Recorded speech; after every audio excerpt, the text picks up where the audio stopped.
Bom dia, boa tarde, boa noite. O meu nome é Danilo e esse é o nosso canal Templo em Construção. Eu quero já desde agora pedir desculpas a vocês, os inscritos do canal e os que acompanham, né? E que eu não postei vídeo do dia 1º pra cá, porque quando eu fui gravar no final de semana eu gripei, fiquei com a garganta ruim.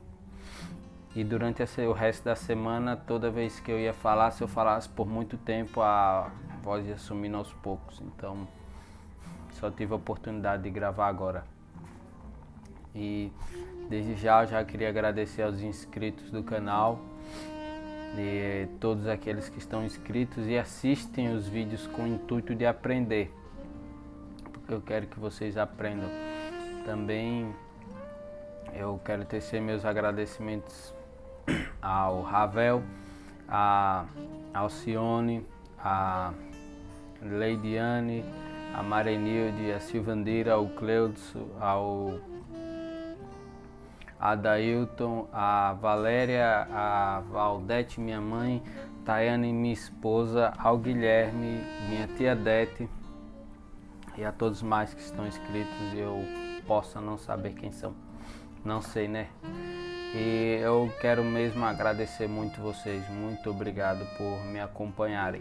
Eu quero agradecer aos que compartilham e aos que realmente assistem com o intuito de aprender. Eu vou falar hoje sobre o intuito da reunião. O que seria o intuito da reunião? Qual o objetivo que todos têm que ter quando vão se reunir como igreja para prestar um culto a Deus em união, juntos, um culto a Deus juntos em um local. O que se deve ter como objetivo quando se reúne para fazer um culto de adoração? Qual é o objetivo da reunião? Quando vocês vão exercer os dons em uma reunião, qual o objetivo dos dons? Tanto da profecia, quanto das línguas, quanto de qualquer outro dom que seja exercido durante as reuniões. Qual o objetivo? E a gente vai ter como texto base o texto de 1 Coríntios capítulo 14. E a gente vai entender um pouco de alguns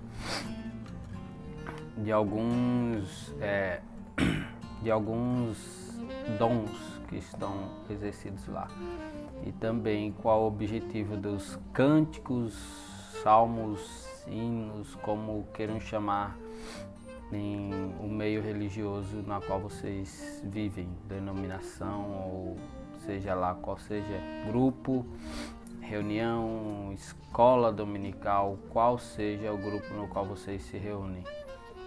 Quando vocês se reúnem em igreja, qual deve ser o objetivo de todos esses aparatos que a igreja tem? Então vamos lá, 1 Coríntios capítulo 14.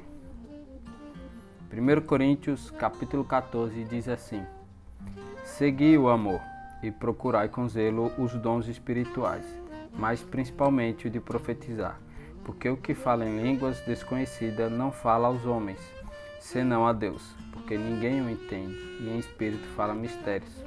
Mas o que profetiza fala aos homens, para edificação, exortação e consolação.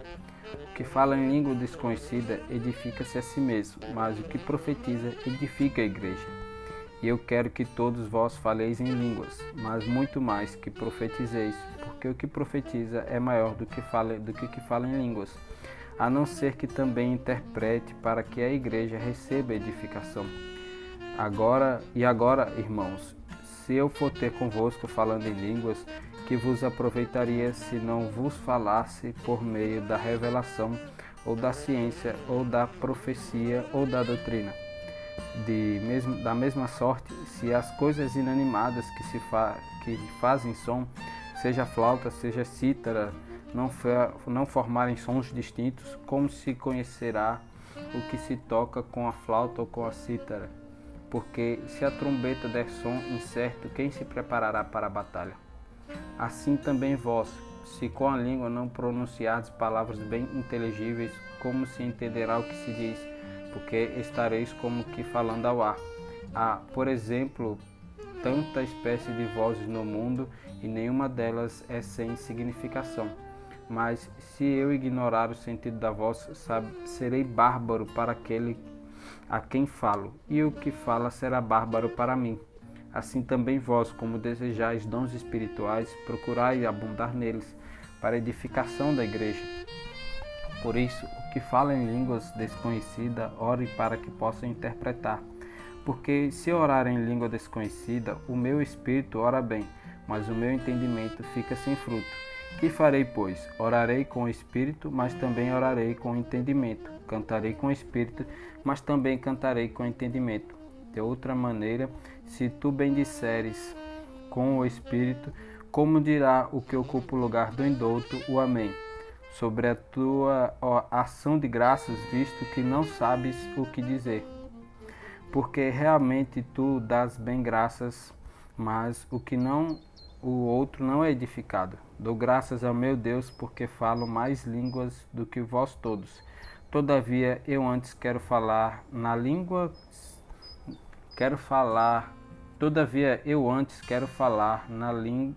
na igreja 5 palavras na minha própria inteligência, para que possa também instruir os outros, do que 10.000 palavras em língua desconhecida. Irmãos, não sejais meninos no entendimento, mas sede meninos na malícia, e adultos no entendimento. Está escrito na lei: por gente de outras línguas e por outros lábios falarei a este povo, e ainda assim mim não ouvirão, diz o Senhor. De sorte que as línguas são sinal, não para os fiéis, mas para os infiéis, e a profecia não é sinal para os infiéis, mas para os fiéis. Se, pois, toda a igreja se congregar no lugar e todos falarem em línguas e entrarem indoutos ou infiéis, não dirão porventura que estáis loucos? Mas se todos profetizarem e algum indouto ou infiel entrar, de todos é convencido e de todos é julgado. E, portanto, se os segredos do seu coração ficarem manifestos, e assim lançando-se sobre o seu rosto, adorará a Deus, publicando que Deus está verdadeiramente entre vós. Que fareis, pois, irmãos? Quando vos ajuntais, cada um de vós tem salmo, tem doutrina, tem revelação, tem língua, tem interpretação, faça-se tudo para edificação. E se alguém falar em língua desconhecida, faça-se por 2, ou quando muito por 3, e por sua vez, e haja um intérprete. Mas se não houver intérprete, esteja calado na igreja, e fale consigo mesmo e com Deus. E falem 2 ou 3 profetas, e os outros julguem. Mas se a outro que estiver assentado for revelado alguma coisa, cale-se o primeiro, porque todos podereis profetizar uns depois dos outros, para que todos aprendam e todos sejam consolados. E os espíritos dos profetas estão sujeitos aos profetas, porque Deus não é Deus de confusão, senão de paz, e como em todas as igrejas dos santos. Porventura saiu dentre vós a palavra de Deus, ou veio ela somente para vós? Se alguém cuida ser profeta ou espiritual, reconheça que as coisas que vos escrevo são mandamentos do Senhor. Mas se alguém ignora isto, que ignore. Portanto, irmãos, procurai com zelo profetizar, e não proibais falar em línguas, mas faça-se tudo decentemente e com ordem. Só até aqui. Bom, mas aqui, nesse texto, Paulo trata com a igreja sobre a questão dos dons de língua, da profecia, dos hinos e também de todos os demais aspectos de uma reunião. E ele fala que o intuito de todas essas coisas são para a edificação da igreja, como diz no verso 4, onde ele fala: o que fala em língua estranha e fala em língua desconhecida edifica-se a si mesmo, mas o que profetiza edifica a igreja.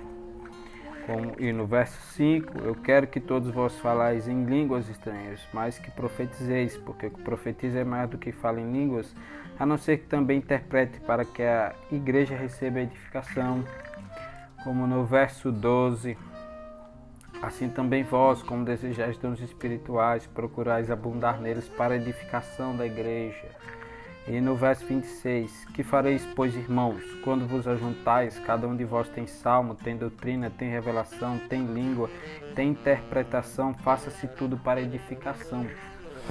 Como ele fala aqui, tudo, agora como ele resume no verso 26, se vocês têm salmos, têm hinos, têm interpretação, têm línguas, tem profecia, faça-se tudo para a edificação da igreja. A reunião e tudo que se faz nela não é nada mais, nada menos do que para a edificação da igreja.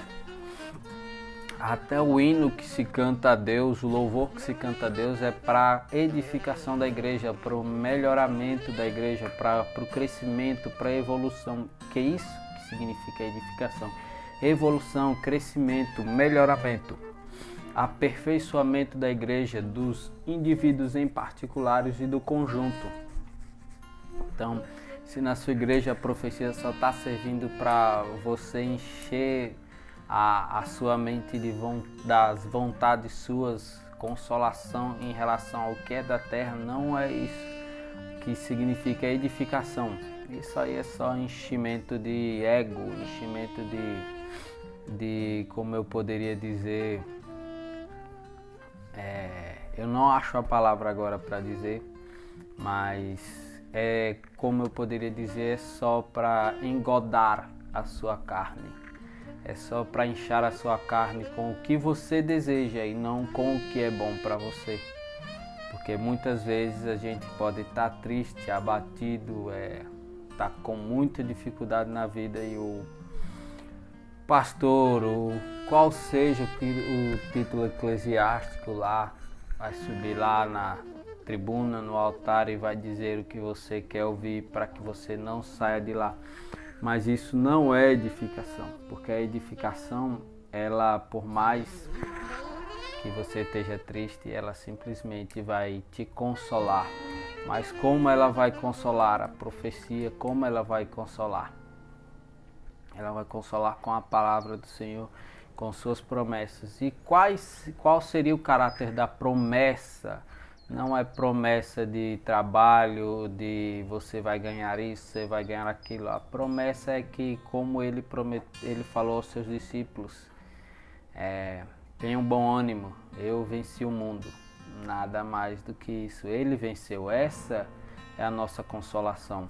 E as promessas que estão para se cumprir, quando diz que Deus cumpre suas promessas, nada mais é do que as promessas que ele fez. A promessa de que nós, como ele venceu, podemos vencer o mundo. E as promessas que os justos herdarão a terra, que ele se fará presente nas nossas tristezas e nas nossas angústias. São essas as promessas, nada tem a ver com material físico aqui. E a não ser a promessa do seu reino de 1000 anos, seu reino na terra. Esse é o caráter da promessa, tudo que Cristo prometeu, e nada tem a ver com bênção material. E também a edificação tanto vem através de hinos que tem que ser cantados para a edificação da igreja, o melhoramento, a consolação da igreja, quanto a profecia, que a profecia nada mais é do que o falar sobre a palavra. Isso é profecia. Falar sobre a palavra é trazer o entendimento do texto, da palavra. Ou seja, o que eu estou fazendo com vocês aqui, para vocês, é profecia, trazendo o real sentido da palavra. E agora também outro ponto são as línguas.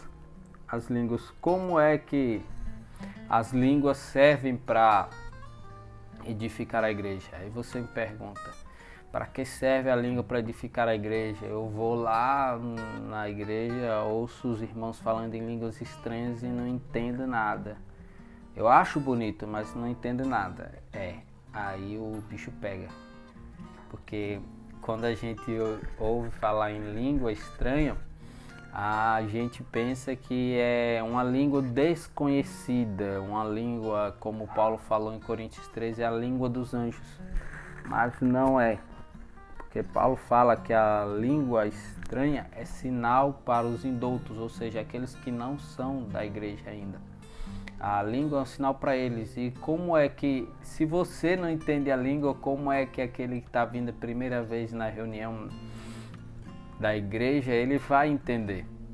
Ou seja, a língua é para quem vem de fora, de outra nação.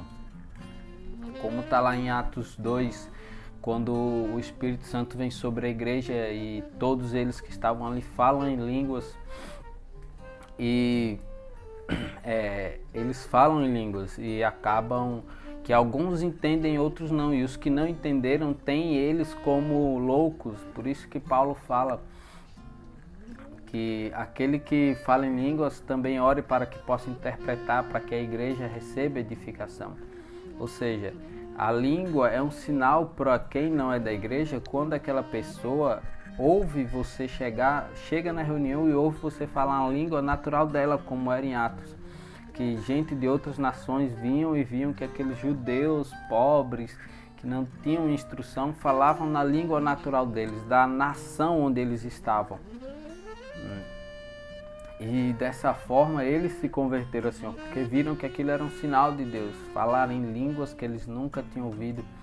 E não teria como pessoas que tinham ficado sempre na Judéia falarem em línguas de outros países. E essa é a questão das línguas estranhas. São línguas humanas que são faladas por nós, dadas o ensino pelo Espírito Santo. E nesse momento que o Espírito Santo dá esse dom, você recebe esse dom de falar em línguas, você está falando em línguas humanas de outras nações. Agora, se você vê na sua igreja o cara falando Yabaiabadu, Yabadabadu, não se surpreenda, não é dom do Espírito, é puramente carne e ele está apenas tentando passar uma espiritualidade que não tem.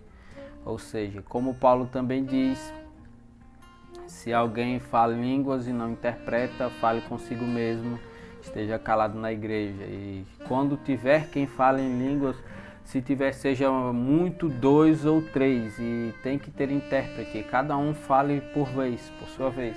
Deixa eu ver se eu peguei essa parte aqui, verso 22, de sorte que as línguas são um sinal, não para os fiéis, mas para os infiéis. E a profecia não é sinal para os infiéis, mas para os fiéis. Como eu disse, a língua é um sinal para os infiéis. Quem não é cristão, como é que vai ser um sinal? A pessoa não entende nada de graça, não entende nada de dom, ela chega lá, vê você falando coisas que ela nunca entendeu na vida dela, ela vai ter você como um louco. Então, se você não interpretar aquilo que ela não está entendendo, ou você não falar uma língua que é da nação dela, que ela entende, ela vai ter você como um louco. Ou seja, ou você interpreta também aquilo que você está passando, ou você fala a língua da natureza dela. Tipo, se chegar aqui, tem uma reunião aqui e chega um chinês que fala português, mas você está falando hebraico, para ele não vai adiantar de nada se você não interpretar também. Mas se você estiver falando em chinês, ele vai entender e vai se surpreender como é que na igreja aqui no Brasil, no interiorzinho, por exemplo, aqui onde eu moro, no interior da Bahia, tem alguém falando chinês fluentemente, e ainda mais falando das coisas de Deus. É isso que é o dom de línguas. E Paulo ainda fala mais, tipo no verso 23, se pois toda a igreja se congregar num lugar e todos falarem em línguas, e entrarem doutos ou infiéis, não dirão porventura que estáis loucos, como eu disse, se não, eles não entenderem e você não interpretar o que você está falando, e a pessoa não for a língua da pessoa, natural da pessoa, eles vão dizer que estão loucos, se todos falarem. Ele fala, mas se todos profetizarem e algum indouto infiel entrar, de todos é convencido e de todos é julgado. Ou seja, se profetizar, o profetizar é que falar da palavra, interpretar a palavra, passar algo que não é muito bem entendido pelos outros, porque Paulo está escrevendo para aquele tempo e naquele tempo nem todo mundo sabia ler e nem todo mundo tinha um entendimento correto das escrituras. Então alguém lia e passava, e os que liam e tinham esse entendimento da escritura eram os profetas. Mas também naquele tempo tinham pessoas que realmente falavam de Deus, mas eles falavam a partir da palavra. Tinha entendimento da palavra, tinha base na palavra aquilo que eles falavam. Não era nada de previsão da vida de alguém, do futuro. Alguém, olha, vai ter uma faculdade para você. Não era isso. Aí Paulo continua no 25. Mas, e portanto, os segredos do seu coração ficam manifestos, e assim, lançando-se sobre o seu rosto, adorará a Deus, publicando que Deus está verdadeiramente entre vós. Aqui Paulo está falando em continuação a profetizar. Se todos vocês profetizarem, ou seja, falarem da palavra, como Cristo falava, como Paulo fala, todos vocês convencerão aqueles pecadores, aqueles não cristãos, desculpe pela palavra pecador, todos são pecadores, todos nós. Aqueles que não são cristãos, eles veriam que os segredos dos corações deles eram revelados pela profecia da palavra, e todos eles se converteriam e diriam que Deus está no meio de vocês. E essa é a confissão da profecia. Como Paulo fala, ele também diz que todos podereis profetizar, um de cada vez, um após o outro. E o que estiver assentado, for revelado alguma coisa, cale-se o primeiro, porque todos podereis profetizar uns depois dos outros, para que todos aprendam e todos sejam consolados. E aqui Paulo está dizendo que na profecia pode-se falar 2 ou 3, um de cada vez. E quando um estiver falando e alguém tiver algo para falar, o anterior que está falando no momento se cale, para que todos possam falar e todos aprendam e todos sejam consolados, porque o caráter da profecia é ensinar e consolar, exortar, redarguir e corrigir os membros da igreja. Esse é o caráter da profecia. E também dos hinos, dos louvores, de tudo que se faz na igreja, quer seja qual o mínimo da ação que seja feita na igreja, tem que ser feita para edificação. O que qualquer um falar seja feito para edificação. E teve uma parte aí que eu não falei no vídeo, que eu não li, que eu vou fazer um vídeo para falar sobre isso. E é só até aqui hoje. Então, muito obrigado por ter assistido esse vídeo até aqui. Se você assistiu até aqui, muito obrigado mesmo. Espero que tenhamos aprendido juntos, que todos nós possamos ter sido edificados por essa palavra de hoje. Eu quero que você venha aprender comigo, que nós possamos crescer cada dia mais no Senhor, na graça, no Evangelho. Eu desejo a todos vocês um bom final de semana, um bom início de semana, bom trabalho, bons estudos para quem estuda, e que o Senhor esteja nas nossas vidas pelo seu eterno amor, pelo sacrifício que Cristo tem nos feito, que nós venhamos melhorar a cada dia mais. Paz e graça a todos, o amor de Cristo esteja em nossas vidas.